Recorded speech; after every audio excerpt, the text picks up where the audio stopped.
Bonsoir à tous, bienvenue au conseil municipal de la commune de Saint-Romain de Jallieunas. Nous sommes le mardi 27 janvier 2026, un conseil municipal retransmis en direct sur la page Facebook de la commune et en présence du public. Alors, avant de commencer ce conseil, je vais juste demander au conseil de se lever et faire une minute de silence pour deux personnes qui ont quitté, notamment René Seillier, beaucoup d'entre vous étaient à ses obsèques vendredi dernier, et aussi M. Bonnefoy, qui faisait partie de la FNACAL de Saint-Romain de Jallieunas, et qui a été aussi enterré jeudi dernier à l'Eyrieux. Donc avant de commencer, juste démarrer par cette minute de silence.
Je vous remercie.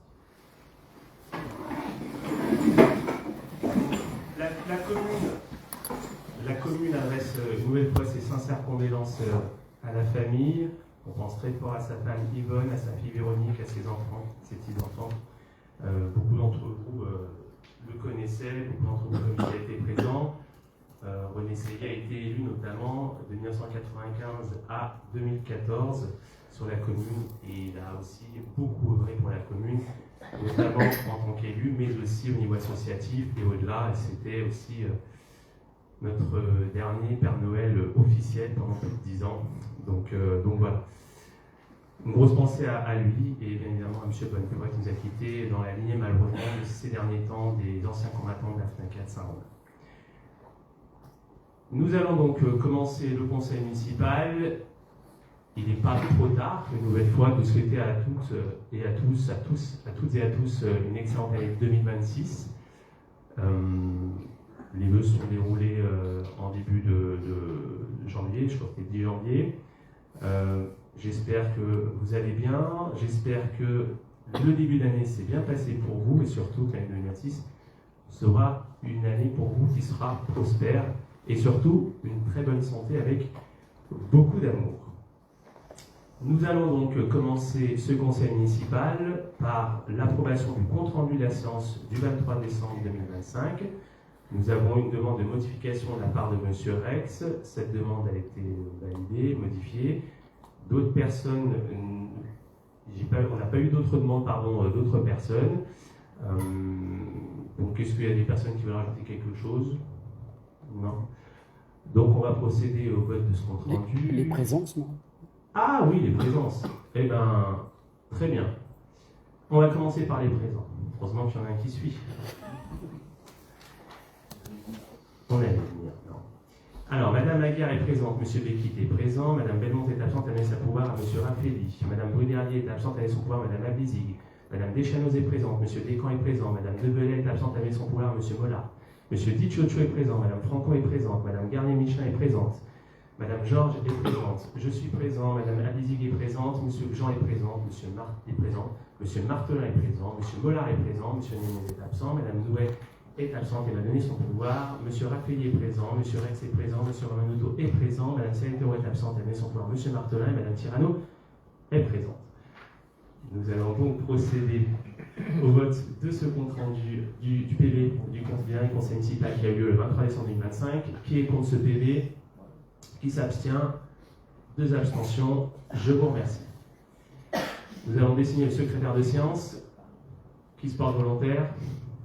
Monsieur Martelin sera le secrétaire de séance de ce conseil municipal. On va commencer tout de suite par des décisions. Juste pour vous dire comment va se passer un peu ce conseil municipal, il y a des décisions, il y a des délibérations. L'ordre du jour va être réputé assez rapidement. Par contre, je vous invite à rester jusqu'à la fin du conseil parce qu'il y a des informations importantes qui vont être données pendant le tour de table. Alors, on commence par les décisions. La première décision concerne les 2 ralentisseurs chemin de paradis qui ont été actés lors d'une réunion publique fin décembre 2025. Un ralentisseur au niveau de la ferme Guédan, on va dire ça comme ça, et un ralentisseur avant la padoie du côté plus du port. Donc c'est la société CPPG qui va procéder à l'installation de ces ralentisseurs pour un montant de 5 232 €. La décision suivante, c'est une décision concernant le marquage lié au raménagement complet du chemin de paradis. Il y a notamment les dents de requin qui vont se mettre sur les ralentisseurs que je viens précédemment citer, mais il y a aussi notamment le carrefour chemin du Prat, anciennement chemin des Sables, et chemin de paradis, puis de la signalisation et les interdictions de stationner. Donc c'est l'INEAC qui va faire ça pour la commune, pour un montant de 5 575,96 €. Alors je m'excuse par avance, j'ai une toux, donc je ne vais pas arrêter de tousser, je vais essayer de me contenir, mais c'est compliqué. La décision suivante, c'est l'achat d'un stock de panneaux de signalisation. Alors là, c'est tout simplement un stock des services techniques. Les services techniques ont audité un peu tout ce qu'on avait en stock justement, et il ne restait pas grand-chose. Mais c'est surtout des panneaux concernant la prévention des risques et des accidents. Donc ce stock a été validé avec l'entreprise Lineax pour un montant de 4 122,60 €. Et enfin, la dernière décision, c'est une décision concernant l'inventaire des orthoptères de l'ENS Marais de la Besseille.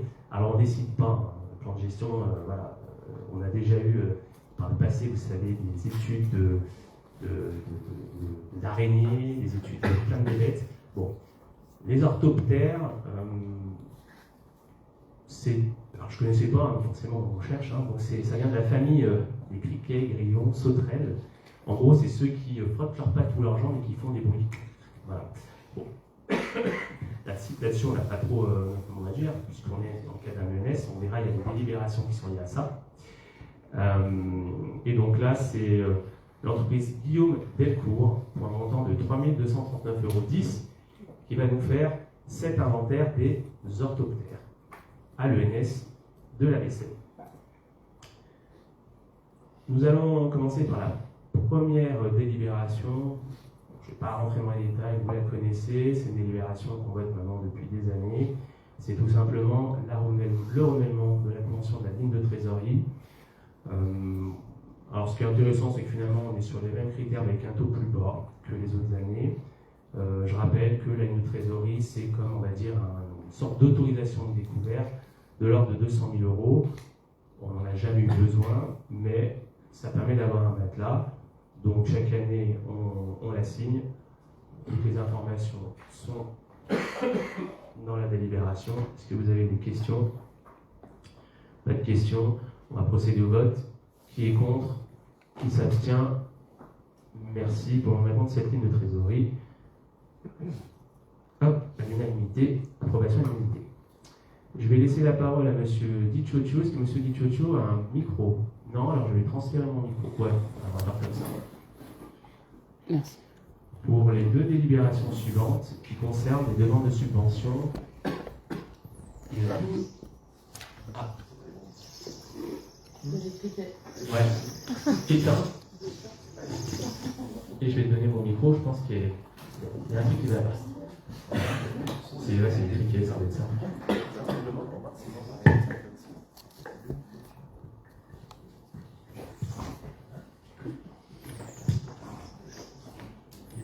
On fonctionnera avec un micro.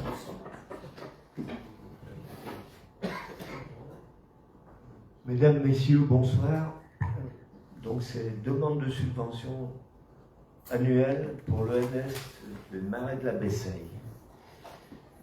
Considérant la délibération du 18 avril 2006 adressée au conseil départemental de l'Isère pour l'inscription du site au réseau ENS et la signature de la convention d'intégration du site en date du 28 juillet 2006, selon le plan de préservation et d'interprétation validé par la commission permanente du département, les principales actions prévues en 2026 sont les suivantes. Limiter la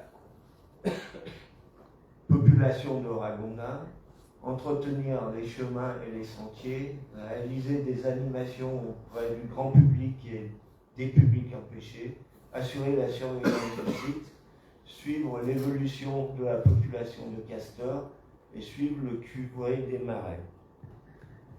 Le conseil départemental de l'Isère fournit une aide de 2 000 € annuels pour ces actions. Il est donc proposé au conseil municipal d'autoriser monsieur le maire à effectuer une demande de subvention auprès du conseil départemental, de charger monsieur le maire de transmettre au conseil départemental l'ensemble des pièces nécessaires à l'instruction du dossier. Des questions? Oui. Je voudrais remarquer, on a déjà parlé par rapport au piégeage. Ils n'en ont pas parlé parce que c'est toujours embêtant que les castors sont protégés et qu'ils peuvent être aussi bien piégés que les ragondins et qu'il y en a là-bas. Oui, c'est ce qui pose un peu le problème. Alors je ne sais pas si le piégeage, il le pratique. Comme c'est Ou alors marqué. s'il le pratique, il y a peut-être des sièges, des pièges sélectifs. Mais je pourrais pas le dire lesquels. Non, le principal, ça serait qu'ils ne mettent pas les pièges, enfin, comme ils ont l'habitude de faire pour les ragondins, c'est-à-dire qu'ils les noient dès qu'ils sont piégés, parce que le piège tombe dans l'eau. Donc là, vu qu'il y a une double population, il vaudrait mieux qu'ils soient fixés sur les berges et qu'il n'y ait pas de risque de noyade. Et Qu'ils tirent le ragondin par la suite, mais qu'ils le. Vous n'avez pas de détails? Non, je n'ai pas les détails. C'est Benjamin Ball qui mène là-dedans. C'est la société de chasse, Et c'est la société de chasse. Elles font partir, hein, Voilà. parce que si elles soient sur ça en main, Oui. généralement c'est comme ça. J'ai pas entendu ce que tu as dit quand même. Ils le font Non. partir. Ouais. Enfin, il y a une chose qui est certaine, c'est que le castor est protégé, donc s'ils attrapent des castors dans C'est embêtant. les pièges des ragondins, Après, il faut on va avoir des gros problèmes. Donc Oui, je s'ils sont pense nommés. qu'ils doivent gérer leur affaire. Personnellement, je n'ai pas pu faire de près. On n'a jamais eu de retour. Hein. Et on fera une demande à Donc Benjamin. personnellement, je vais juste m'abstenir, c'est pas contre la subvention bien entendu, c'est juste par rapport à ça parce que c'est trop nébuleux pour moi. On essaiera d'avoir plus de détails et on vous les fera passer. Très bien. Mais je pense pas qu'ils aient attrapé de. Enfin, Là j'espère. ou alors Jusqu'à présent, c'est surtout partir qu'ils essaient de limiter la population de ragondins.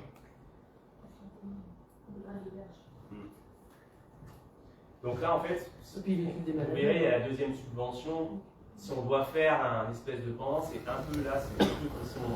On demandait 2 000 € pour le fonctionnement, qu'on demande chaque année au département, c'est fixe, c'est 2 000 €. Et la subvention d'après, c'est différent.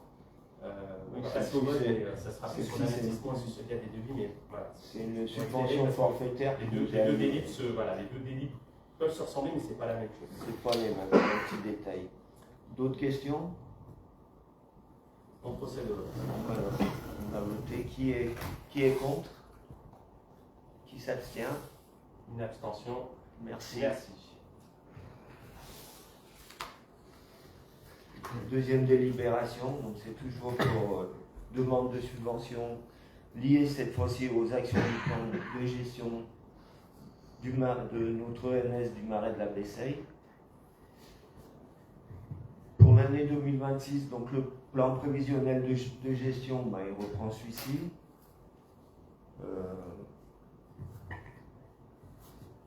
Il est élaboré en partenariat avec différentes associations et prestataires.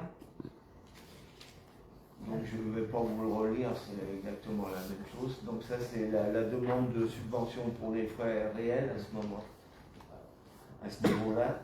Le coût global de ce plan prévisionnel il a été évalué à environ 10 000 €. Avec une clé de répartition, c'est toujours la même, elle n'a pas changé entre les communes de Saint-Romain, Jalionas et Villemoirieux. Donc c'est 61% pour la commune de Saint-Romain et 39% pour la commune de Villemoirieux. Et donc le département intervient à hauteur de 66% des dépenses prévisionnelles inscrites au plan annuel de gestion pour la commune de Saint-André-le-Lys. Il est proposé au conseil municipal de voter une demande de subvention relative au plan de gestion de l'ENS du Marais de la Bessaye auprès du conseil général de l'Isère.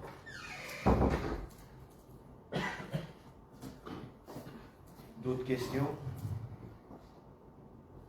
On procède au vote. Bien. Qui est contre? Qui s'abstient?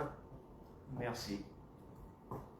Ok, on va laisser la parole à M. Raffaelli pour la prochaine délibération qui concerne la convention et la pose de l'entretien d'un puits perdu. Il va nous expliquer tout ça. Bonsoir à tous. Donc ce projet de délibération, ça concerne la convention pour la pose et l'entretien d'un puits perdu. C'est situé chemin de Paradis, plutôt côté du port et en gros à une 50aine de mètres du carrefour du chemin du Payard et du chemin de Paradis. En gros, à chaque fois qu'il pleut beaucoup, et je pense que ce soir, si on y passe, ce sera comme ça, il y a une énorme flaque qui se crée, et en gros, toute la route est couverte. Et c'est récurrent, donc il a fallu qu'on trouve une solution. La commune n'a pas, oui c'est à peu près là, c'est dans ce secteur-là.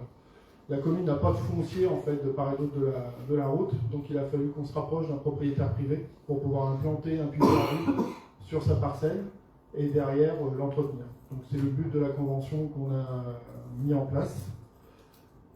Est-ce que vous avez des questions? L'entretien sera fait par La commune. Ouais. Aujourd'hui, on a 78 puits perdus, ça fera 79. Du coup,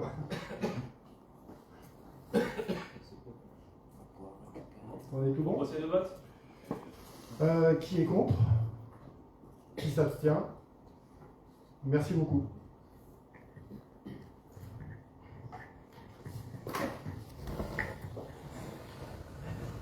Je vous avais dit que l'ordre du jour était assez court. On aborde la dernière délibération.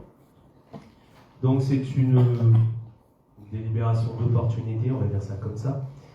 C'est une délibération qui concerne l'acquisition de parcelles cadastrées AN61 et AN62. On va vous les projeter.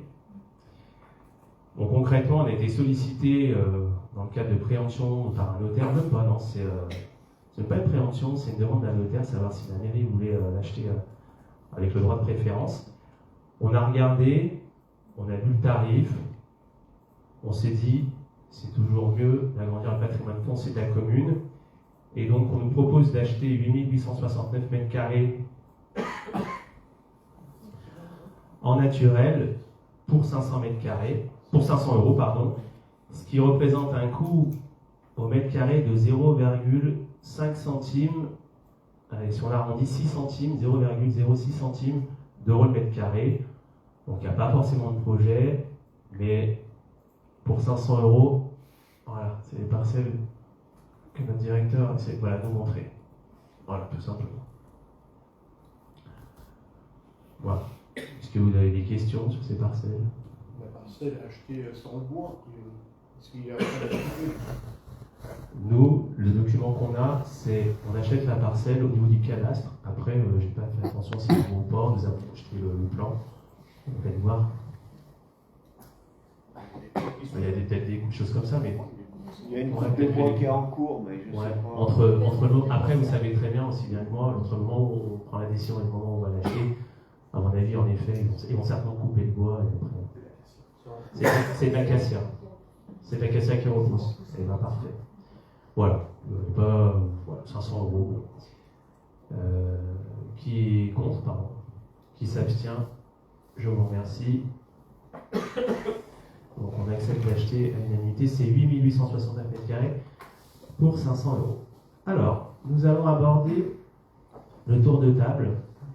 C'est un tour de table avec plusieurs questions d'actualité. Alors, il y a plusieurs points. Déjà, j'avais demandé au Cyclone, suite à la demande de M. Rex du dernier conseil, s'il pouvait venir à notre conseil pour expliquer un peu ce qui se passe avec notre déchetterie.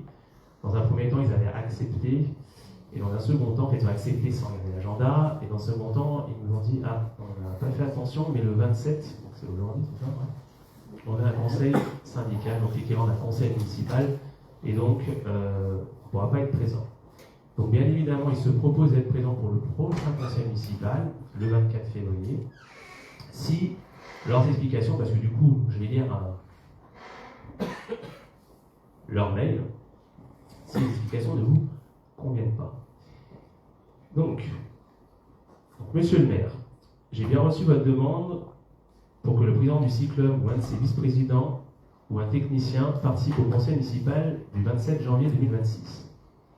Alors, c'est la directrice du cyclone qui est écrite. Je vous informe, monsieur le maire, que je ne pourrai répondre favorablement à votre demande, considérant qu'un conseil syndical du cyclone est prévu le même soir. Si cela vous convient, il sera possible d'intervenir lors du suivant, le 24 février 2026, en fonction de vos disponibilités. En attendant, je vous confirme que la déchetterie de Saint-Romain-de-Jalionas a fait l'objet d'une étude approfondie et qu'il n'est pas envisageable de l'aménager ni la mettre aux normes sur le terrain actuel. Cyclone n'a aucune préférence quant à l'emplacement du nouveau site, tant qu'il reste dans le périmètre de Tigneux, Saint-Romain-de-Jalionas, Villemorieux et Crémieux. La recherche de foncier réalisée par les balcons du Dauphiné pour trouver un site adapté n'a pas permis d'identifier des parcelles disponibles et suffisamment grandes sur votre commune. Mais cela ne signifie en rien que le service va disparaître pour les habitants de Saint-Romain. Il sera juste déplacé sur une commune limitrophe. Le terrain recherché pour la nouvelle déchetterie devra répondre aux critères suivants. Être situé sur l'une des communes citées plus haut afin de maintenir un service à moins de 10 minutes de chaque habitant. Avoir une superficie minimum de 8000 m². Disposer d'accès suffisant pour le flux de véhicules légers et poids lourds attendus. Être classé dans une zone de PLU conforme pour accueillir des équipements publics. Pour le moment, les recherches ont permis d'identifier une parcelle sur Villemorieux qui répond à ces critères. À ce jour, rien n'est tranché officiellement. Une étude de marché a été lancée. Aussi, si vous disposez d'autres solutions foncières, les balcons du Dauphiné Cyclone seront ravis de les étudier. J'espère que ces éléments vous permettront de répondre et mettre fin à de fausses informations qui circulent sur les réseaux sociaux et rassurer les élus de votre conseil. Alors, en parallèle de tout ça, vous avez dû suivre l'actualité. Donc, on parle d'une parcelle qui se situe vers les pompiers de Villemorieux. Quand on parle de la parcelle de Villemorieux, donc le conseil municipal de Villemorieux a eu, pour le conseil municipal de décembre, la visite aussi du cyclone qui a pu exposer le projet. Parce qu'autant nous, on ne veut pas perdre notre déchetterie, autant eux, ils ne veulent pas la récupérer. Voilà. Donc c'est à peu près ça ce qu'il en est. Donc il y a eu un sondage, alors à la fois au niveau des élus puis au niveau de la population, qui rejette massivement cette hypothèse à Villemorieux. En termes de chiffres, ils nous ont dit que, alors, après, on en fait ce qu'on veut aussi, même si on souhaite que ça reste chez nous. Il n'y a pas le conseil municipal de Villemorieux qui s'est prononcé contre également? Oui, alors oui, il y a un courrier, en tout cas j'ai dit les élus, c'est le conseil, voilà. Il y a aussi un courrier avec des habitants de pétition. En gros, à Villemorieux, ils ne la veulent pas. En tout cas, ils ne la veulent pas à cet endroit-là. Ils ont leur raison, pas de problème. Les chiffres qu'on m'a donnés, c'est à peu près 375 000 € pour remettre en état la déchetterie de Saint-Romain. Et comme il explique, c'est pas envisageable parce que ils ont une autre vision des choses sur les déchetteries, qu'on accepte ou qu'on n'accepte pas. Et créer une nouvelle déchetterie, c'est entre 2 et 2,5 millions d'euros, notamment sur Villemorieux. Ce qui se passe, c'est qu'il y a un schéma directeur des déchetteries qui s'est produit, et il y a 16 déchetteries qui sont impactées, dont 3 qui doivent être reconstruites ou déplacées. Dans ces 3-là, alors de mémoire, j'en ai que 2 d'ailleurs, il y a celle de Portion-en-Blagneux, celle de Saint-Romain et la troisième, je ne sais plus c'est laquelle. Tu l'as, Corinne?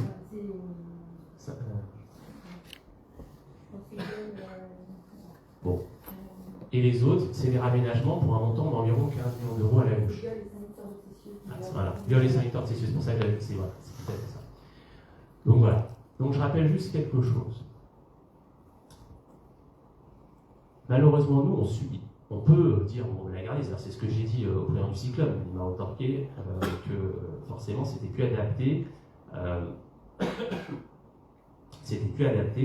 à leur politique, aux enjeux des déchets et de tout ce qui va venir dans les prochains mois, prochaines années au niveau des réformes. Nous, bien évidemment, on voudrait la garder, mais c'est vrai qu'on n'a pas de foncier disponible avec ce qu'ils demandent. Donc ça, c'est problématique. Pour l'instant, ils n'ont qu'une solution, c'est celle de l'île Morel. Mais ça ne veut pas dire aussi que ça se fera à l'île Morel. Je rappelle juste quand même que la déchetterie de Saint-Romain-de-Jaluna, c'est une déchetterie qui est la plus utilisée du côté ouest des balcons. Et que bien évidemment, s'ils refont des travaux, ils nous annoncent, je ne suis pas spécialiste, mais je reprends les termes du président, environ 18 mois de fermeture, donc 18 mois où la déchetterie pourra plus être efficiente, et donc forcément c'est de créer des problèmes. Voilà ce qui nous a été dit. J'ai pas d'autres éléments que ça. Alors on se parle. Je ne crois pas. Donc la première question, est-ce que vous désirez, et après je vous laisserai la parole, ou peut-être non, je poserai la question, non mais ça marche aussi. Oui. Il marche. Ah, bien joué. Alors peut-être qu'à la fin je vous poserai la question pour la 4 février. Je vous laisse la parole. Ouais, ce que je trouve malheureux, c'est le terrain qui nous est proposé aujourd'hui sur Villemarieux, pour mémoire, c'était celui où était prévue la petite enfance. C'est une opération, la petite enfance, à l'époque, quand elle a failli s'implanter là-bas, a coûté à la communauté de communes 500 000 €. Notamment parce que le château qui est classé au-dessus avait porté l'affaire au tribunal administratif. Et vu la durée du tribunal administratif, la communauté de communes ayant déjà lancé le marché, au bout d'un moment, il a fallu dédommager les entreprises. Donc il est quand même malheureux, avec ce vécu, d'avoir repensé ce même endroit. En plus, la voie d'accès est hyper limite. Elle bloque quasiment la caserne de pompiers, parce que la voie passe devant les pompiers. Donc la situation vraiment de ce terrain ne convient pas. Après, quid qu'on arrête celle de Saint-Romain entier, mais combien va coûter la dépollution puisqu'ils arrêtent, mais il va falloir remettre le terrain en route quand même, en état. Donc il va falloir le dépolluer, il va falloir casser ce but s'ils veulent replacer une entreprise là-bas. Donc tout ça, c'est pas pris en compte aussi dans leur série de travaux.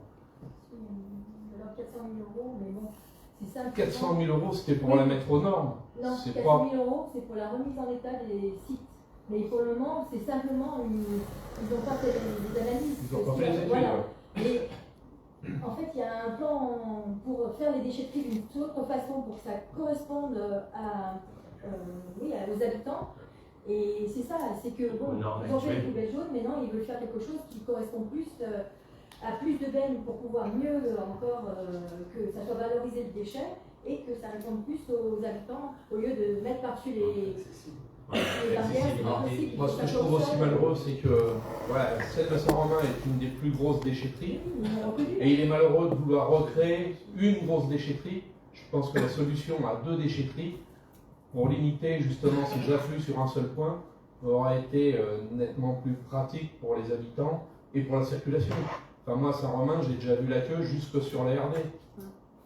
Là, quand on voit le peu de chemin qu'il peut y avoir sur le site qu'ils ont choisi à Villemarieux, c'est un suicide. Quand on va blottir le rond-point, ça va être... En fait, c'est pas comme ça. Le cyclone, ils disent, bon, soit on achète le foncier et à ce moment-là, on met une enveloppe pour le foncier, soit les communautés de communes, 3 autres communautés de communes, chacun nous aide pour pouvoir faire quelque chose. Et les communautés de communes, la communauté de communes des balcons, c'est pour ça qu'elle a proposé ça. Et c'est pour ça qu'ils se sont... Mais bon, c'est pas viable. Donc, je comprends tout à fait. C'est une aberration. Il y a une information que j'ai dans ma tête et que je vais vous donner. Aujourd'hui, je vous l'ai dit tout à l'heure, on est sur une étude de marché. Ça veut dire qu'ils ont ciblé un terrain, et ça veut pas dire que c'est une. Et bien évidemment, il y a des obstacles, et il y aura forcément des recours, notamment du châtelain qui en haut, en effet, puisqu'il y a un historique, il y a forcément avoir une déchetterie en bas de son château, ça peut être compliqué, mais pas forcément que le châtelain. Quand on fait un projet et qu'une commune qui voit l'implantation de projet est plutôt contre avec ses élus, bon, ça peut être compliqué. Après, au cyclone, c'est un peu comme pour les élections municipales ou les élections communautaires, il y a une échéance en mois de mars et forcément les cartes vont être rebattues. L'information que j'ai envie de vous donner, c'est que l'Adréal a porté plainte contre le Cyclum et que le Cyclum a été condamné en décembre, fin décembre. La décision du tribunal administratif, c'est pour le moment une seule indemnité de 1 000 €. C'est-à-dire que le Cyclum a été condamné parce qu'ils n'ont pas fermé la déchetterie de Saint-Romain à 1 000 €. Donc elle n'a pas de décision d'astreinte et d'obligation de fermeture administrative. Je ne sais pas ce que ça va donner à l'avenir, mais l'État et l'Adréal, à la base, ne voulaient pas aller si loin, ils voulaient laisser le temps au Cyclum de se retourner. Bon, il s'avère que l'État laissait courir, que la préfète pour l'instant a bien compris que voilà, ils essayaient de chercher et qu'ils avaient trouvé une solution. L'Adréal, elle, alors ils ont été surpris, hein, Cyclum, parce qu'ils étaient dans la boucle, notamment le directeur, a quand même porté plainte, voilà, a fait une procédure juridique, pardon, et a gagné, mais pour l'instant, on n'a pas de fermeture administrative. Le jour où on a une fermeture administrative, ça va être compliqué. Parce que je parlais de la fermeture 1 an et demi, par exemple, pour refaire Saint-Romain, mais il y a autre chose. Pour en créer une, il faut combien de temps? Voilà. Et encore une fois, vous savez, des fois, on met plus de temps à créer le dossier administratif, en gérant tous les recours et tout ça, que la construction en elle-même. Voilà. Donc, moi, j'ai aucun avis sur le lieu où doit s'implanter la déchetterie. La seule chose, c'est que oui, bien évidemment, j'aimerais bien qu'elle reste sur Saint-Romain. Donc, là, on est dans une impasse. Et forcément, on verra ce qui va se passer après mars-avril, et notamment aussi après les élections communautaires. Je rappelle juste quand même que le Cyclum, alors le Cyclum, c'est sur 3 intercos, c'est 160, 180 000 personnes. Ils ont un financement des 3 intercos. Donc si à un moment les intercos, elles décident de ne plus verser la taxe sur les ordres ménagères ou les différentes taxes, parce que la politique du Cyclum ne convient pas, il y a beaucoup de choses qui peuvent changer. Mais voilà où on en est aujourd'hui. Est-ce que d'autres personnes veulent intervenir sur ce sujet? J'ai donc une question. Est-ce que C'est pas une question, je voudrais juste une chose. Par rapport à ce que vous venez de nous dire, je vois pas l'intérêt. Le micro, non, je vous le laisse. Non, je dis que par rapport à ce que vous venez de nous dire, c'est pas la peine qu'ils viennent au mois de février. c'est pour ça qu'ils se proposaient, voilà, ils allaient, c'est la question que j'allais poser, est-ce qu'on les fait venir le 24 février ou pas? Voilà. Donc s'il n'y a pas de demande particulière, c'est exactement la problématique aujourd'hui. Alors, la DREL, il faudrait qu'elle fasse un recours sur la décision. À ce jour, ils n'ont pas de recours, d'après ce que je sais. Après, il y a un conseil syndical ce soir, il y a peut-être des informations qui vont être données. Donc, Madame Georges, vous deviez y aller, vous êtes parmi nous, donc non. Donc, on va garder ça, sauf si, actualité, évolution sur ce sujet, on les fera venir, et voilà. On passe au sujet suivant. Alors, c'est un rappel de Madame Céline Georges, notre secrétaire chargée des élections municipales. Vous rappelez que les inscriptions sur les listes électorales, c'est jusqu'au 4 février, je l'ai déjà dit au dernier conseil, en ligne sur le site service-public.fr et 6 février en mairie en physique. Si on a 18 ans, après ce délai, on est inscrit d'office, donc après 6 février. Si on a fait notre journée d'appel et qu'on a 18 ans le 14 mars. Le 15 mars, c'est trop tard. Pour le deuxième tour, délai maximum, le 21 mars. Concernant les procurations, elles peuvent se faire jusqu'au dernier jour, mais s'il vous plaît, n'attendez pas le dernier jour. Et elles se font en mairie. Et si jamais un jour, pour X raison, il y a un bug, là je vous invite à contacter la mairie quand même, vous voulez absolument voter et qu'il y a un bug, c'est comme chaque année. Il faut aller au tribunal administratif, je ne sais pas pourquoi on gagne, mais bon bref. Mais j'espère qu'on n'y arrivera pas.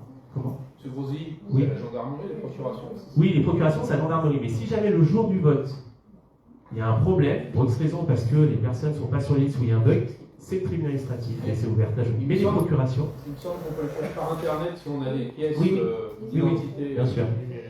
Voilà. Donc voilà. L'autre information concerne la concertation du projet de liaison Crémion-Lyon par mes yeux, qui s'est achevé le 14 janvier dernier.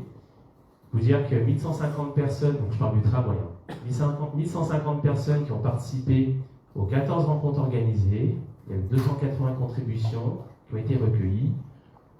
Les prochaines étapes, c'est d'ici le 14 février, donc un mois après la fin de la concertation, le garant de la concertation remettra et rendra public son bilan. Le 23 février, lors du comité de pilotage de la région Auvergne-Rhône-Alpes, le bilan du garant, donc la région va partager le bilan du garant et ses enseignements en vue de délibérer le 3 avril. Le 3 avril, justement, les élus de la région vont délibérer et conformément à la procédure de concertation préalable fixée par le Code de l'environnement, cette délibération devra comprendre, devra intervenir. Et il faut qu'à ce moment-là, et après, les personnes, les élus prochains reviendront pour nous préciser les étapes suivantes. Vous informez aussi vous m'arrêtez si vous avez des questions, vous informez aussi que je vous avais parlé la dernière fois d'une enquête publique concernant la 35e année de fonctionnement du réacteur 3 de la centrale du budget. Elle est commencée, juste vous dire que c'est décalé, ça commencera le 9 février pour se terminer le 10 mars 2026. Le registre où les documents sont à l'accueil de la mairie ou sur Internet. Voilà, c'est juste décalé. N'hésitez pas à nous contacter. Bon, généralement, ça mène peu de remarques de votre part. Il va me rester 3 sujets. On va commencer par la révision du PLU. Ensuite, je vais vous parler du covoiturage et des arrêts à la demande, du TAD. Et on finira par les informations concernant le pont et sa déviation obtenue jeudi, il y a une dizaine de jours. Concernant la révision du PLU, du plan local d'urbanisme, nous avons eu le 15 janvier de mémoire, je crois, là un entretien, donc c'était un jeudi, c'était 15 janvier, avec le commissaire enquêteur qui a rendu un avis défavorable sur la révision générale du plan local d'urbanisme de la commune de Saint-Romain-de-Jalonnas. Donc bien évidemment, en ayant cet avis défavorable, nous ne voterons pas le PLU comme ce qui était prévu le 24 février 2026, donc le mois prochain. Charge aux élus d'après cette date-là de poursuivre la révision de ce PLU pour qu'il soit validé par la suite. Juste vous dire que par rapport à cet échange qu'on a eu avec le commissaire enquêteur et pour les futurs élus, beaucoup de choses ont été relevées et des choses qui sont des sujets qui ont été relevés qui ont obtenu de réponse, des sujets qui n'ont pas encore entendu réponse mais qui vont intervenir, et au 24 février, quoi qu'il en soit, le cabinet Verdi aura répondu à l'ensemble des éléments. Charge aux élus, après les élections municipales, de reprendre ou pas ces éléments-là, mais tout sera corrigé. Ce qui a été dit par le commissaire enquêteur, c'est que notamment les avis de la MRAE et les avis de la Chambre d'agriculture, mais notamment de la MRAE, étaient trop importants, même si derrière il y avait des réponses de la commune et du cabinet Verdi, pour pouvoir donner un avis favorable.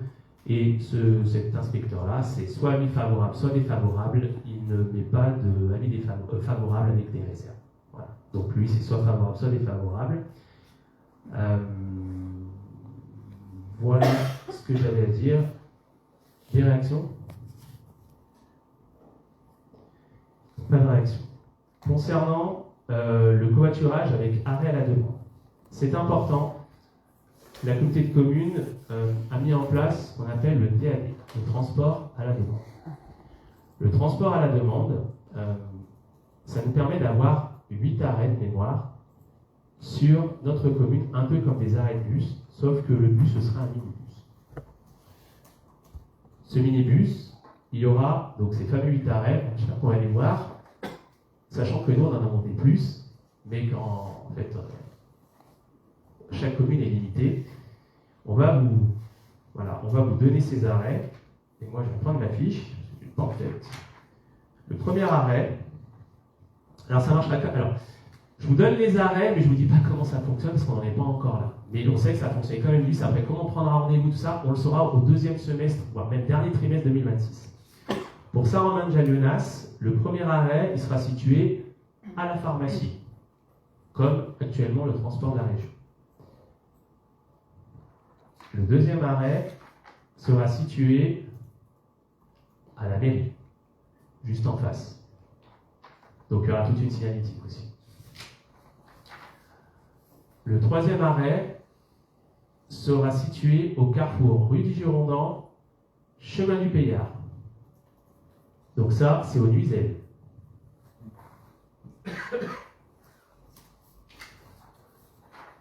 J'en suis au quatrième, hein, c'est ça? Je dis l'intérêt d'aménager, je vois. Ouais. Ah non, mais le quatrième arrêt sera situé sur la RD 18D en phase 1004, route de Loyette. Bon, concrètement, c'est l'arrêt qu'on va dire zone d'activité. En phase vers la villa. Okay. Le cinquième arrêt sera situé au 191 avenue du Port, au port, en face de la boucle. Voilà. Rue de l'Ancre, pourquoi ils m'ont mis le port? Ils m'ont mis quoi? Avenue du Port, ils m'ont mis. Voilà, en face de la rue de l'Ancre. Ok. Je crois que j'en suis au sixième. Le sixième arrêt sera situé 43 rue de la Gérine. C'est route de la Gérine, vers la gare, l'ancienne gare. Le septième arrêt, il sera situé au carrefour de la RD 517 et de la route de Baran. Voilà, c'est typiquement l'arrêt de Baran, qui existe déjà. Ils n'ont pas non plus réinventé Philippe Pelber. C'est un cabinet qui nous a prescrit ça, même si on en voulait un peu plus. Et le dernier arrêt, c'est carrefour route de Baran, chemin de Marais. Bon, concrètement, c'est au four. Voilà, au four de Baran.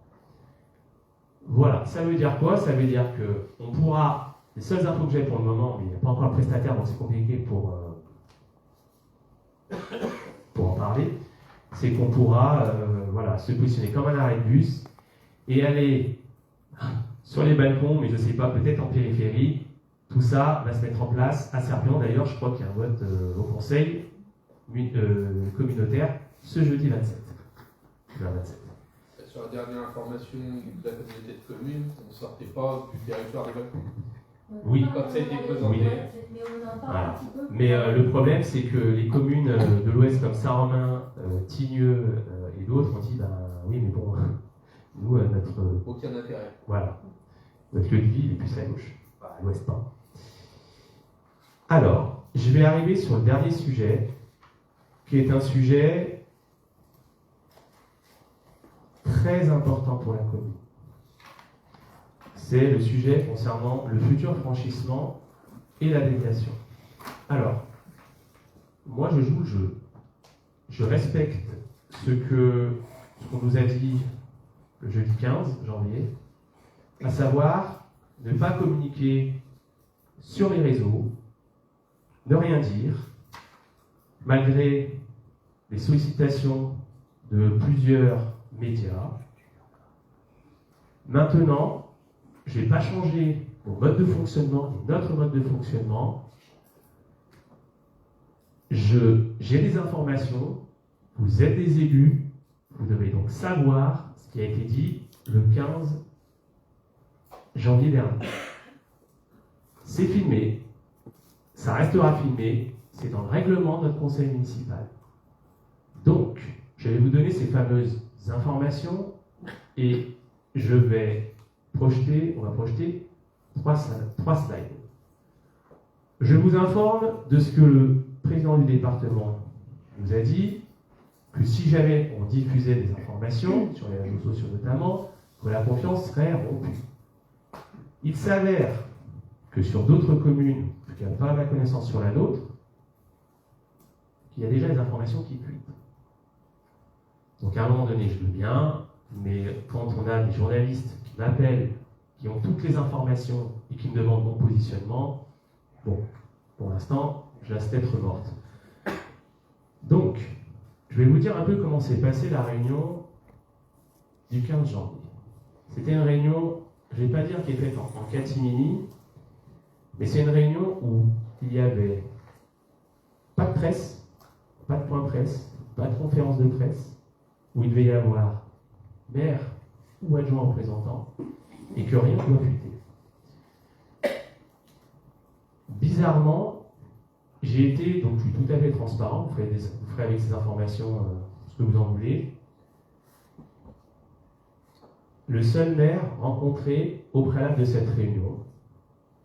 Le président Barbier m'a appelé le lundi pour le jeudi en me demandant si je pouvais venir avant. Concernant cette réunion, je lui dis oui, je veux bien. Alors, je pensais que j'allais être avec d'autres maires. Et puis finalement, le soir même, je me souviens, c'était les vœux du maire de Tignieu. J'ai discuté avec d'autres personnes et je leur ai dit, j'ai demandé au maire de Hier-sur-Amby, au maire de Villemorieux qui était présent, vous aussi, vous êtes conviés, vous êtes voisins, ou les RIE ou autres. Non, non. Donc il n'y a que le maire de Saint-Roch. Donc je me suis dit déjà, ça sent quelque chose. Donc la réunion, 9h, c'est passé. Il y avait le président Barbier et deux, trois techniciens, et notamment les porteurs de projet.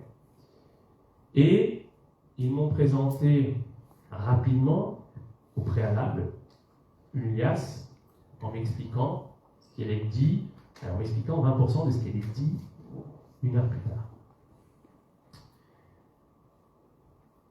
Bien évidemment, j'ai été courtois, mais assez ferme quand même, lorsque l'on m'a présenté la slide qui va vous être diffusée maintenant.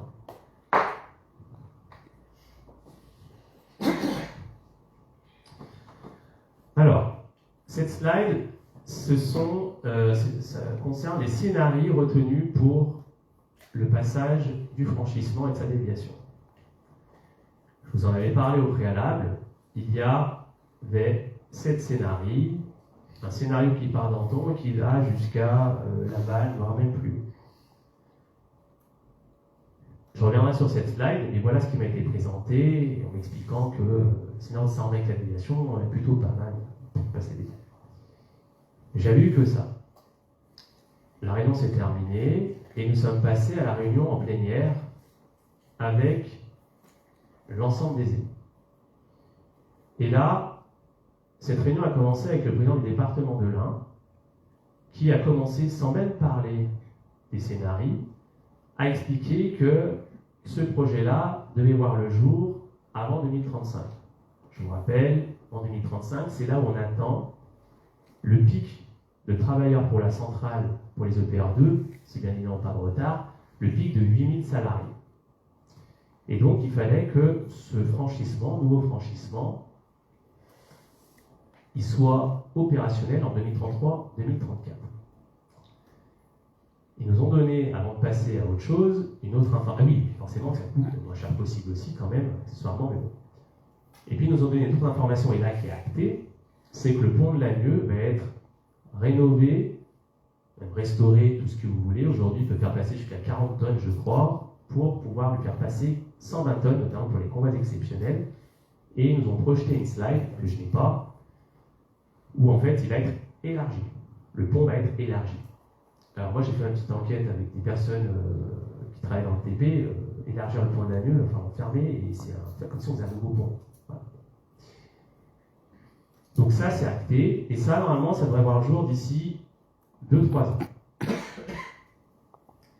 C'est plus simple, parce que ça va gêner normalement personne.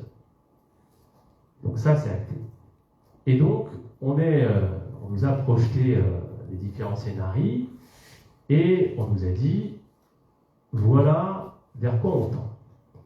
Pour tendre vers ce scénario-là, on nous a projeté 2 tableaux. Des tableaux de ce qu'on appelle du benchmark, c'est de la comparaison entre les différents scénarios. Donc on va vous donner le premier tableau, et le plus important, c'est le deuxième tableau. Alors, non, c'est celui-là, c'est l'autre. Voilà. Je suis désolé pour la qualité des photos, mais pas le choix.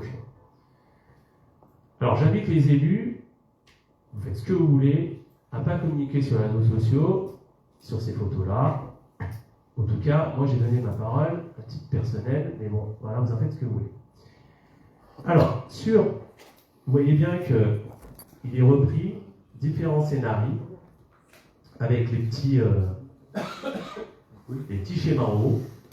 Et donc, on nous explique comment ça va fonctionner. Donc, la variante 1, je vais y arriver, sans contournement, concrètement, ça serait le franchissement à hauteur de RGA, sans déviation. Donc là, ça serait, voilà, remonte, on va redescendre, pardon. Voilà, hop, bien évidemment, là, ça serait catastrophe. Évolution du trafic de Saint-Romain-de-Jalonnas, 1200 véhicules jour, coût 0, alors pour le contournement, il n'y en a pas, 0 million, durée des travaux, 2 ans. Ensuite, il y a, et on va y venir, le scénario qui nous est présenté, c'est donc ce scénario toujours sur le pont Energia, avec un contournement, une déviation qui partirait, alors là, voilà, qui partirait à peu près d'ici, ça c'est le rond-point de Baran, qui partirait d'ici et qui passerait par le camping des Épinettes, par là, et qui raccrocherait à Verdeligny, allez, la Verdeligny, qui raccrocherait ici. Alors, on va le refaire, excusez-moi, hop, voilà, vous venez là, vous avez Lidl, hop, vous arrivez là, partez là, et vous passez vers les Épinettes, et vous arrivez là. Bon. Donc, ce scénario, si on peut revenir sur le tableau, voilà, c'est celui-là. Les impacts environnementaux sont modérés. Ah bon, j'ai envie de dire. Le foncier bâti, ah bah oui, c'est compliqué parce que ça appartient à beaucoup de personnes et à beaucoup de propriétaires.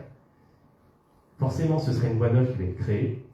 Le trafic du contournement en 2045, 9700 véhicules. On nous avait dit, il y a un an, qu'on allait contourner Saint-Romain. Là, on ne contourne pas Saint-Romain. On passe par Saint-Romain. Là, on est au nord de Baran. Quand on dit contourner Saint-Romain, on part du rond-point de Crémieux. D'accord ? Donc là, on passe dans Saint-Romain. En fait, on va arriver aux lignes. De toute façon, les premières personnes que je suis allé voir quand je suis sorti de la réunion, c'est les deux propriétaires du camping. Je suis sorti de la réunion et je suis allé leur parler. Ouais.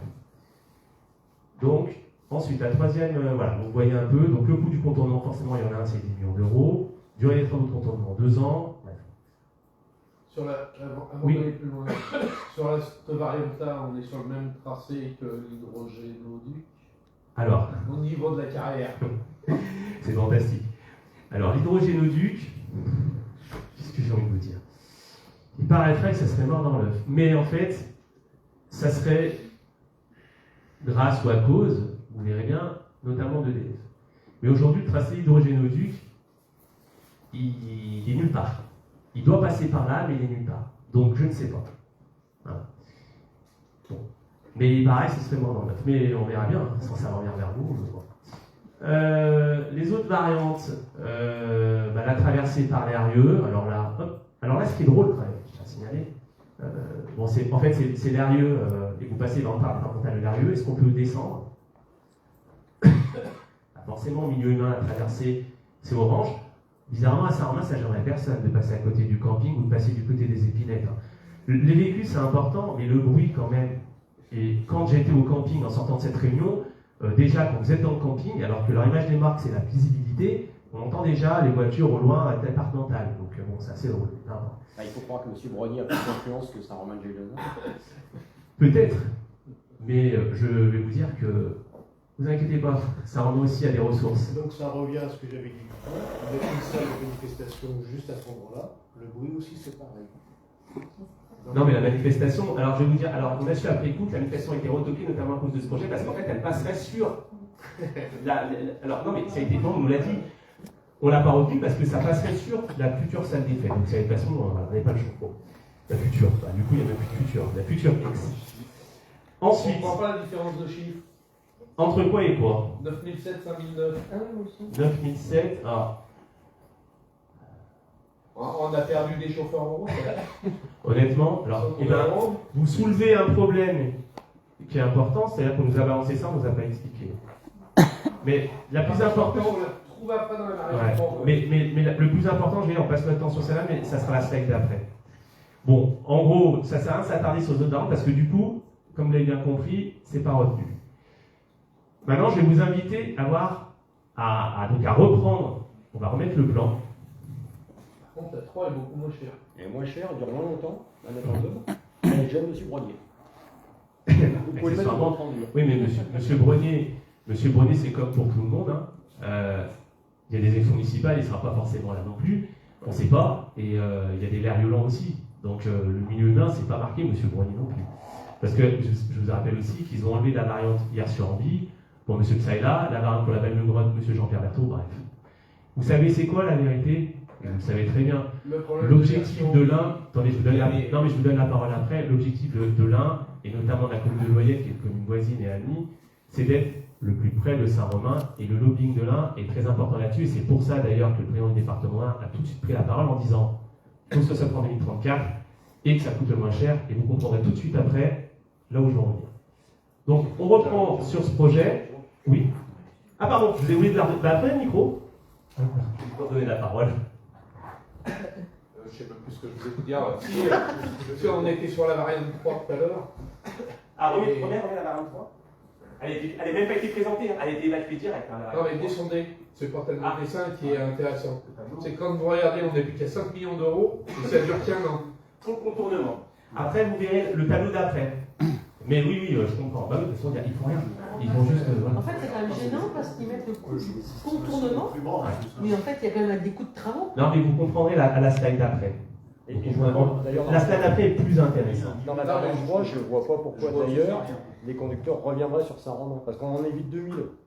Quand on est sur la variante 2, enfin 2, les deux variantes 2. Et par contre, quand on passe à la variante 3, bizarrement, il y a plus de monde qui repasse par Saint-Romain alors qu'on les éloigne. Je suis resté sur ces deux tableaux pour essayer de les comprendre avec une espèce de logique un peu comme tout le monde. Je n'ai pas compris. Je pense que c'est comme l'adage qui dit que quand on veut se débarrasser de son chien, on dit qu'il a la rage. Les chiffres, on s'arrange avec. Hein. C'est mon métier. Alors, non mais justement, du coup, on va reprendre la slide. Donc, je vous explique cette slide pour venir à la diapositive d'après qui est la plus intéressante. On reprend le plan. Voilà, merci. Alors, sur ce plan, c'est ce qui reste. Donc, bien évidemment, vous avez vu Anton au-dessus de Loyette. Le pont vers Verdemigny, donc concrètement, à l'endroit où il y avait normalement Energia. La déviation, hop, on passe par les épinards, et on arrive aussi au rond-point de Baran. Et vous avez, et c'est là où c'est important, l'emplacement du pont n'est pas figé. Il peut être là. En fait, c'est tout le fuseau qui est ici, jusqu'ici.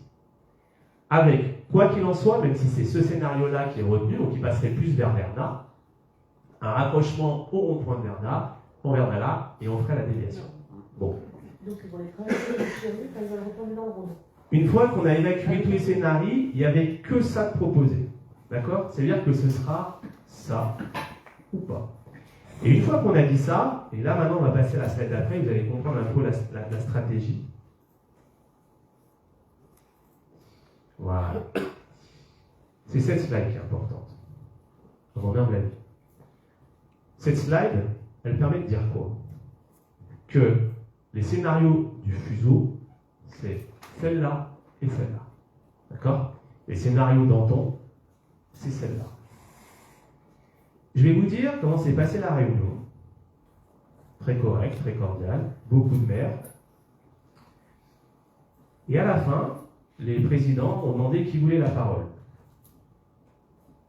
J'ai attendu que quelqu'un prenne la parole, parce que j'aime bien parler à la fin, souvent c'est ceux qu'on écoute le plus. Personne n'a pris la parole, donc le président de l'Isère a voulu clôturer, et à ce moment-là, quand j'ai vu que personne ne prenait la parole, forcément j'ai levé la main. Et donc, faire une synthèse de ce que j'ai dit, j'avais demandé à toutes les personnes et tous les maires qui étaient dans cette assemblée, s'ils étaient jaloux-romains, est-ce qu'ils valideraient ce scénario avec la déviation qui passe dans Saint-Romain?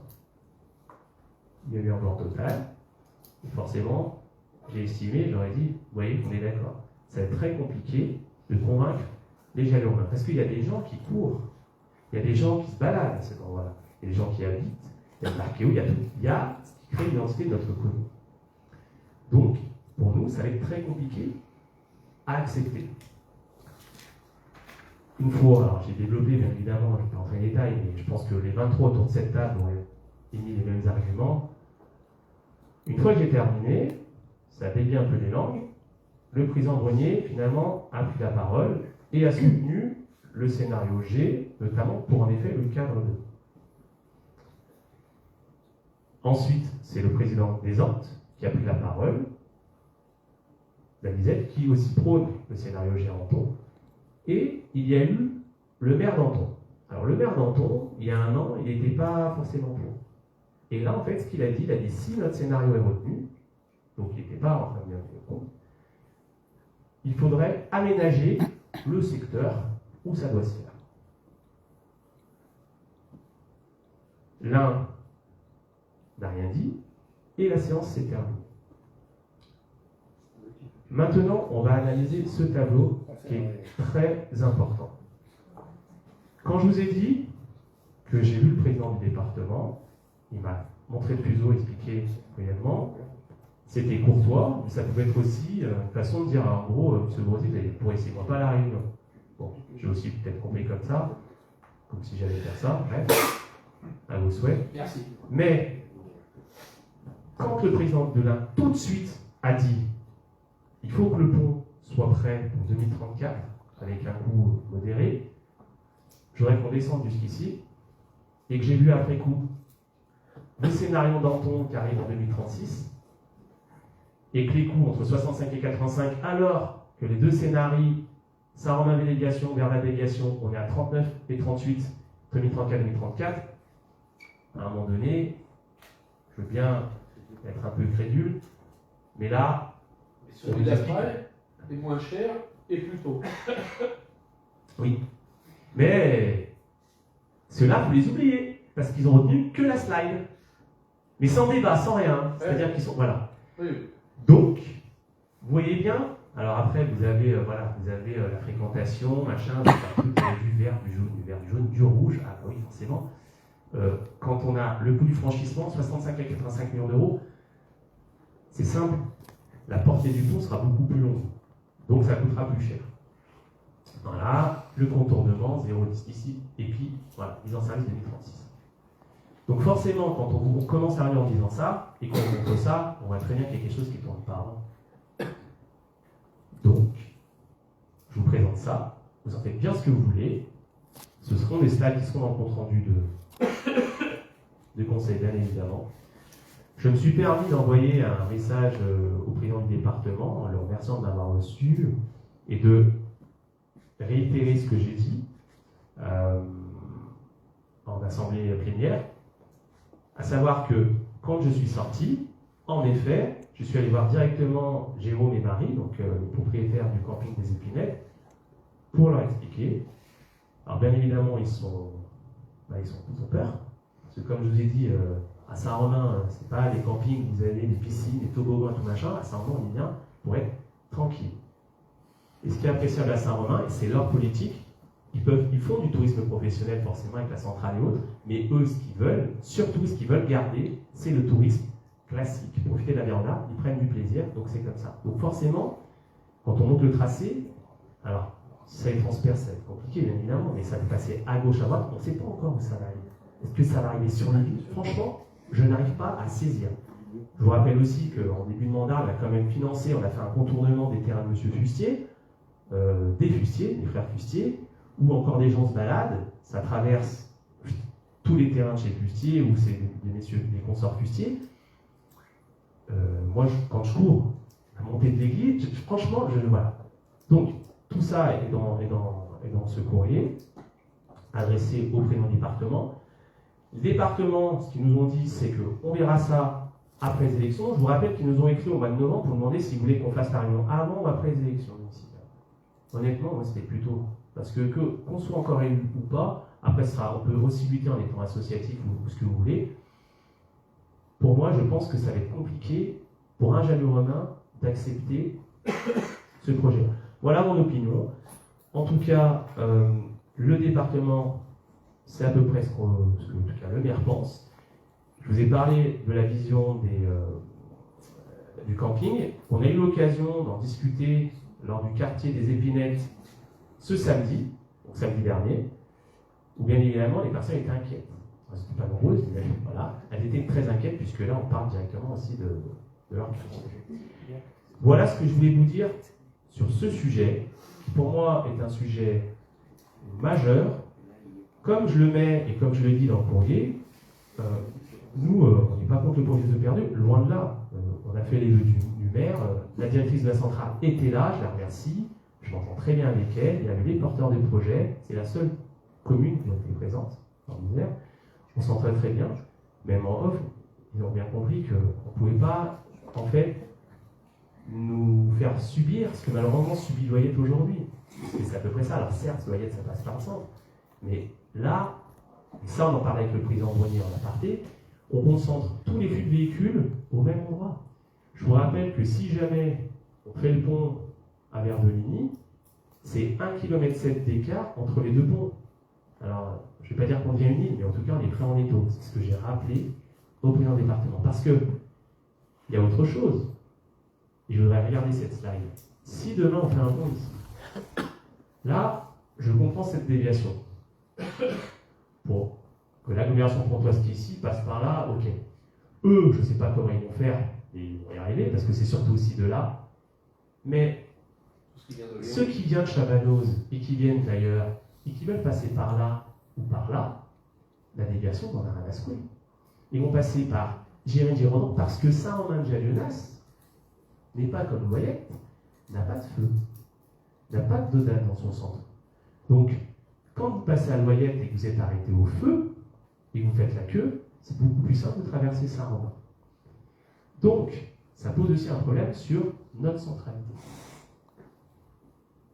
Voilà les enjeux futurs à venir. Ça ne remet pas en cause les problèmes de l'EPR, mais bien évidemment qu'il faudra un franchissement. Aujourd'hui, il y a une solution qui, humainement, alors pour le critère humain, ce serait le scénario G. Financièrement, et au niveau de la temporalité, ça ne sera pas le scénario G.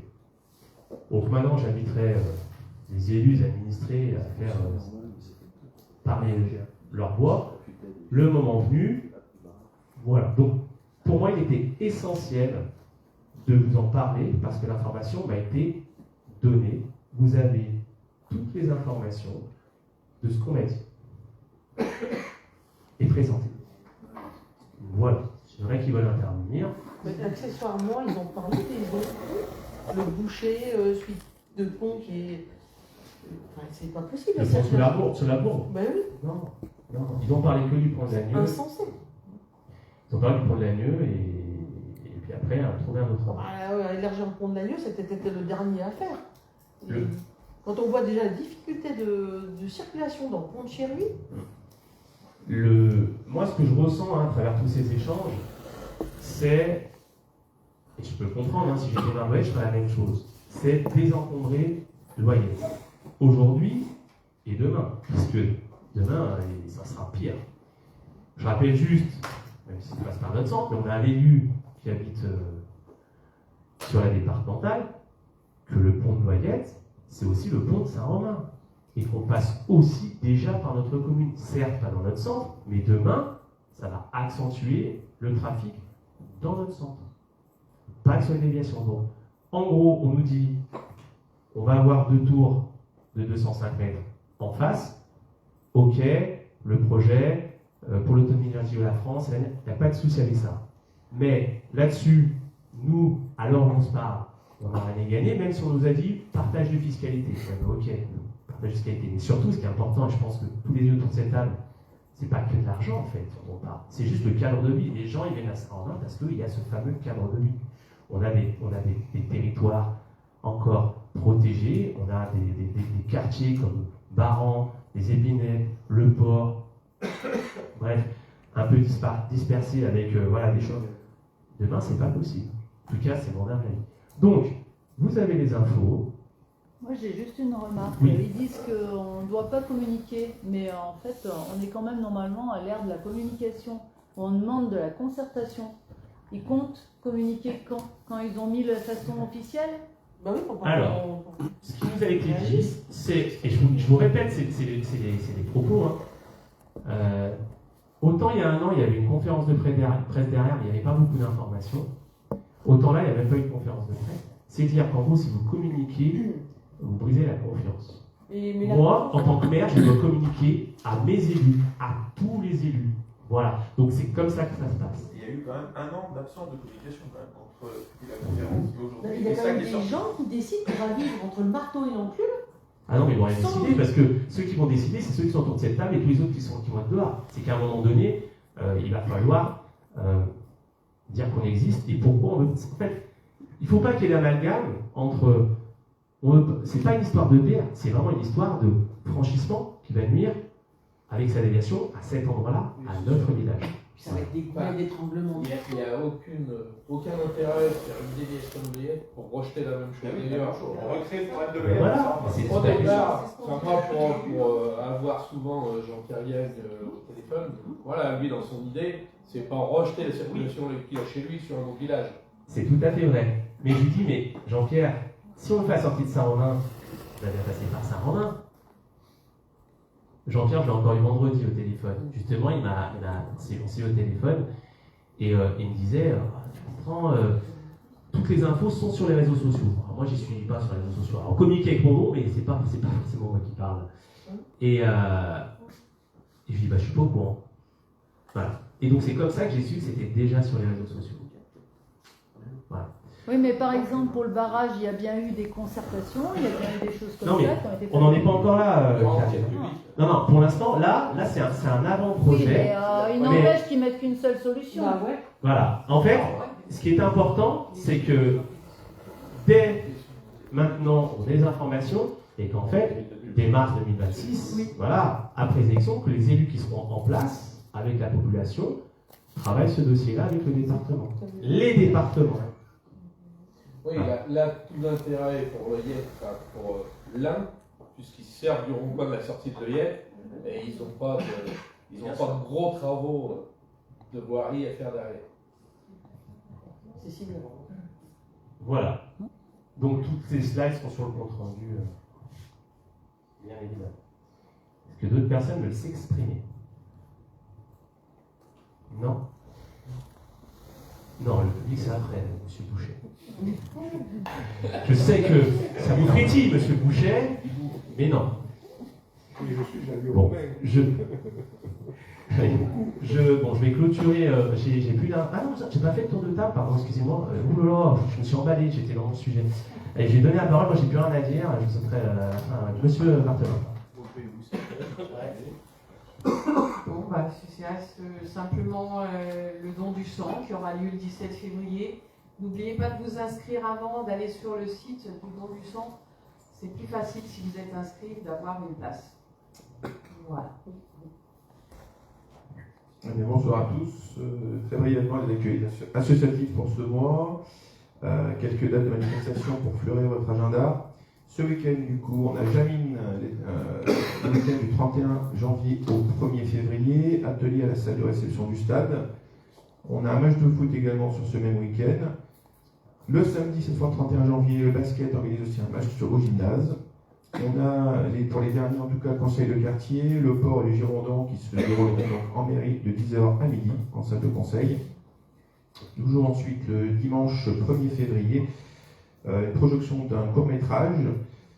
Je crois que je vous en ai parlé sur le dernier, il me semble, enfin peu importe les conseils, mais en tout cas, on a une jeune Jalio-Romaine qui a été retenue pour jouer un rôle principal dans un court-métrage. Et donc ce dimanche, en salle carrée à 10h, le court-métrage intitulé Les Fleurs d'Avril, qui concerne donc en thématique Première Guerre mondiale. Donc 52 minutes à peu près de tournage. Vous avez la possibilité de prendre des places sur le site de la mairie. Voilà. Il y a une page dessus, vous pouvez en tout cas prendre des places sur le site. Il reste des places. C'est par Hello Asso et ouais. Facebook, on a fait déjà 2 rappels. On va faire un rappel demain Facebook, un rappel demain Tramuros, et voilà, c'est Hello Asso. Les places sont limitées, il y a 100%. Le tarif est libre. C'est au chapeau. Exactement. Merci, monsieur le maire. Mercredi 4 février, ensuite, le tennis fait Chandeleur au Clubhouse. On passe ensuite au samedi 7 février, l'archéologie à son assemblée générale en mairie, salle du conseil. Également sur ce samedi, le tennis de table, match au gymnase, ainsi que le foot qui aura un match au stade. On a ensuite les conseils du quartier Passieux qui regroupe, je vous rappelle, Chevramont, Malaval et Rébola, de 9h à 11h à la maison pour tous, au rez-de-chaussée. Samedi 14 et dimanche 15 février, on va avoir le Cycle Baron qui revient nous faire quelques représentations en face du hangar blanc. Janine qui nous fait aussi les ateliers hors salle de réception postale sur ce même week-end, samedi 14 et dimanche 15. Toujours le dimanche 15 février, le tennis de table à un tournoi régional au gymnase. On bascule ensuite au samedi 21 février pour clôturer les conseils de quartier Baran qui se déroulera donc de 9h à 11h, le conseil de quartier en mairie. Samedi 21 et dimanche 22, l'association BATS, donc le baseball, organise un tournoi au gymnase. Et enfin, pour clôturer, lundi 23 janvier, le comité d'animation organise les marcheurs un repas en salle de réception du stade. Voilà. C'est 23 janvier 23 février, c'est mieux. Excusez-moi. Voilà, j'en ai terminé.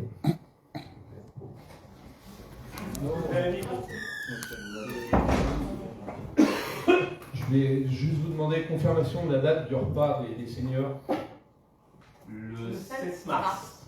Vous savez que normalement, il ne peut pas être ni reculé ni retardé en période électorale.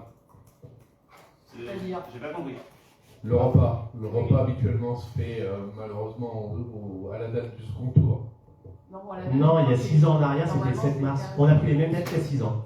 Il y a 6 ans, c'était le 7 mars aussi. C'était le cas, et cette année, on a avancé d'une semaine. En fait, on est tombé sur les mêmes dates qu'en 2020. En 2020, il a eu le 7 mars, donc on s'est dit, il a eu le 7 mars en 2020, il aurait eu le 7 mars 6 ans après, c'est comme ça au niveau du nouvel agenda. Voilà. Je vous rappelle juste le texte et tout. C'était comme ça il y a 6 ans. Donc vous voulez qu'on l'allume, le repas des seniors? Non, les seniors n'ont pas à voilà. subir. Non, mais je vous rappelle juste la réglementation. Mais c'est quoi cette réglementation il y a 6 ans C'est la même, alors je sais pas quand elle date, mais c'est l'article L52.1. C'est la communication encadrée par le code électoral. Quelle date? Oui, mais c'est le dernier. On n'intervient C'est pas. les derniers articles municipal 2026. On n'intervient pas en. C'est pas une communication, c'est. L'organisation d'événements, les cérémonies diverses peuvent toujours être organisées à la condition d'avoir lieu conformément à leur périodicité habituelle et dans les conditions habituelles. Ni avancées, ni retardées, ni particulièrement. Donc quand on reprend les dates, en fait, on ne changera rien et c'est comme il y a 6 ans et c'est toujours au mois de mars. Donc voilà. Donc, on va pas de. D'accord. Voilà, il n'y aura pas de discours, pas de choses comme ça, comme une inauguration classique ou autre. Juste une petite info. Ça marche pas. Juste une petite info, comme d'habitude, je lis les documents de la CCBD. Alors, pour information, les habitants de Saint-Romain-de-Gévénas qui ont une consommation annuelle moyenne d'eau de 120 m3 verront une augmentation de leur facture de 43 €. Et à titre d'information, par exemple, sur Montalieu-Verseux, eux, ils verront une baisse de 80 €. Voilà. Sur Charette, ils verront une baisse de 87 €. Sur Crémieux, ils auront une baisse de 5 €. Et il y a une autre hausse qui est modérée, puisqu'elle représente uniquement 11 €. Donc je ne sais pas pourquoi Saint-Romain a une telle inflation. Sans doute que l'eau est plus chère à Saint-Romain qu'à Évar. Ah, c'est un nivellement, enfin. Voilà. C'est un nivellement parce que on n'était pas tous sur les mêmes syndicats. Et que historiquement, il y a des endroits où ils payaient très cher. Ouais, mais. Et nous pas assez. Donc on nivelle, et à chaque fois qu'on nivelle, nous on se fait avoir. C'est exactement ça, depuis le début du mandat. Non, mais c'est ça. En fait, c'est un coup pivot et les communes qui gagnent, les communes qui perdent. Et c'est vrai qu'on a eu pendant très longtemps, avant cette fameuse fusion des trois interco, on a payé moins cher que les autres. Et alors c'est dans un sens ou dans l'autre. Et là, en l'occurrence, c'est comme ça que ça s'équilibre. Ouais, mais si on payait moins cher avant, c'est parce qu'on était vertueux et qu'on avait fait les bons investissements quand il fallait. Il n'y a pas de raison de finalement payer c'était entre guillemets, c'était une autre époque. C'était Crémieux, c'était. Voilà. Oui, on était contre nous, donc on s'en débrouillait. Pour rappel, Crémieux était sous société privée. Une DSP. Ouais, ils s'en sortent mieux finalement. Qui avait été reprise par le Ah bah là, syndicat ils sont Girardin. Monsieur Mollard, Madame Franco, Madame Abizi, Monsieur Dichocho.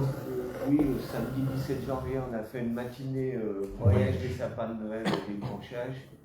On a eu une trentaine de sapins qui sont venus se faire broyer, ça nous a fait beaucoup de bruit et pas mal de broyades. Du coup, notre service municipal est bien content de les récupérer. Ils vont garnir les terre-pleins de la commune avec ça quand ils en auront. Notamment Romain et Florian, Et je ils sauront voulais en faire.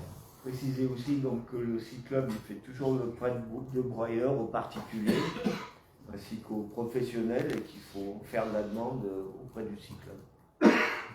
Et à titre gratuit. Très bien. Monsieur Jean. Monsieur Raffaeli. Moi, j'ai pas grand-chose. J'ai juste. J'ai juste les stats radars pédagogiques. C'est une extraction qui date du 3 octobre jusqu'au 8 janvier. En gros, c'est une centaine de jours. La première extraction, ça concerne le chemin de paradis. C'est le radar pédagogique qui est plutôt côté de la Croix. Du coup, il est, je crois, au niveau du panneau de sortie de Saint-Romain. Et avant, vous allez au parc. La vitesse moyenne, alors sens entrant, c'est le sens en allant au Jalliot-Parc. Le sens sortant, c'est en revenant en direction du centre. Le sens sortant, la vitesse moyenne, c'est 36,29 km/h et le sens sortant, c'est 33,67 km/h. D'abord, c'était quoi entrant? Oui, tu as dit 2 fois sortant. Bon, après, on a ce qu'on appelle les vitesses maximum qu'on a pu avoir là-bas. Alors, il faut relativiser. Ça peut faire peur comme ça, mais ça représente peu. On a, dans le sens entrant, c'est 95 km/h et dans le sens sortant, c'est 88. Mais il faut juste savoir que sur ces 100 jours, ça représente 10 véhicules.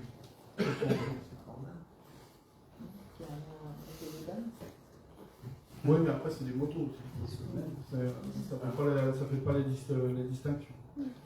Le deuxième radar pédagogique, c'est celui qui est à Bionnet. Le sens entrant, c'est quand on va en direction de l'église, et le sens sortant, c'est quand on va en direction de Crémieux. Pareil, sur 100 jours, on a un sens entrant à 39 km/h et un sens sortant à 35,21 km/h. Et en vitesse maxi, on a un 112 km/h en sens entrant et un 102 en sens sortant. Mais pareil, ça c'est des bécanes. Et pour le coup, sur les 100 jours, ça représente 1, 2, 3, 4 véhicules. Voilà. Bon, On écoute, proche de la bouche. Non, mais proche de la bouche. Pour la déviation, il y a aussi le fait que il y a un dénivelé aussi, et on se demande un peu comment ils vont faire aussi. Ah non, mais bien sûr, ça va monter au-dessus de la mairie. Là. Et je suis dit que ça touche. Je me rappelle, il y a le col des vignes. Il y a le pont des vignes aussi. Mais je n'ai pas dit que ça touchait que là, ça touche toute la commune, hein, bien évidemment. J'allais finir sur quelque chose, mais ça se trouve, c'est ce que tu vas dire. Ah oui, tiens. Alors, monsieur Becky, vous m'aviez bien parlé de l'article L52.1. L52.1 du Code électoral. Alors, je vais vous lire. Au regard de la jurisprudence existante sur ce sujet, il apparaît ainsi, à titre d'exemple et sans que cela constitue une liste exhaustive, que les collectivités peuvent, pendant cette période, je vous passe toutes les choses, organiser un repas en faveur des aînés à l'approche du scrutin si celui-ci se déroule habituellement en mars. Donc, on est bon. Donc, acte. Voilà. Eh bien, justement, parlant d'aînés, on a quand même oublié de dire quelque chose. On a fait, c'était le 20 janvier, ça s'est plutôt bien passé, même si on a, sur la fin un petit peu abusé. Il y a eu la collecte auprès des seniors des encombrants. C'est bien parce qu'on a fait voilà, une première salle, une première étape. On s'est aperçu, et on fera ça pour service technique, que l'année prochaine, voilà, c'est quelque chose qui est reconduit, de réserver une benne. Parce que finalement, les services techniques ont fait plusieurs allers-retours et c'est peut-être moins évident. Deux jours. Oui, voilà, ça fait 2 jours plutôt. Voilà. C'est parce que forcément, quand on est service technique, on a beau être service technique, il faut quand même faire avec la déchetterie. Donc voilà, mais en tout cas, ça a bien fonctionné. Et les gens étaient plutôt contents, donc j'espère que ça pourra perdurer. Voilà, le conseil de la commune Saint-Malgenas est maintenant terminé. Je vais lever la séance. Je vous donne rendez-vous au conseil municipal, qui sera le dernier conseil municipal du mandat, le mardi 24 février à 19h30. Je vous souhaite une bonne soirée. Nous allons couper le téléphone. Et si on a le public qui veut nous poser des questions,